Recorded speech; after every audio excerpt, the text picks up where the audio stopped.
Hi everyone, welcome to Kathalokam channel. ఈరోజు నేను చెప్పబోయే కథ 5 ప్రశ్నలు.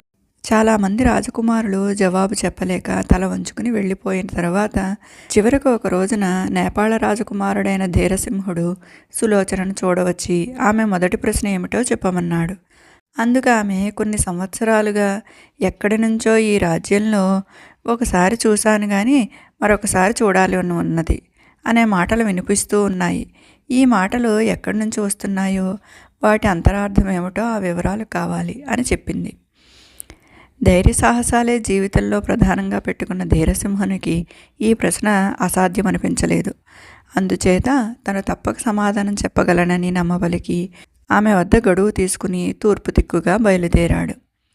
ధీరసింహుడు వెళ్ళి ఒక కీకారణ్యంలో ప్రవేశించాడు. కొంత దూరంలో నక్క దంపతులు గొల్లుమని ఏడవడం వినిపించింది.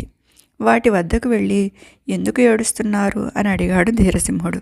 అందుకు అవి, అయ్యా, ఇక్కడికి ఒక కోసెడు దూరంలో ఒక కొండ, ఆ కొండలో ఒక గుహ, ఆ గుహలో ఖడ్గమృగం అనేటటువంటి విచిత్రమైన జంతువు ఉంది.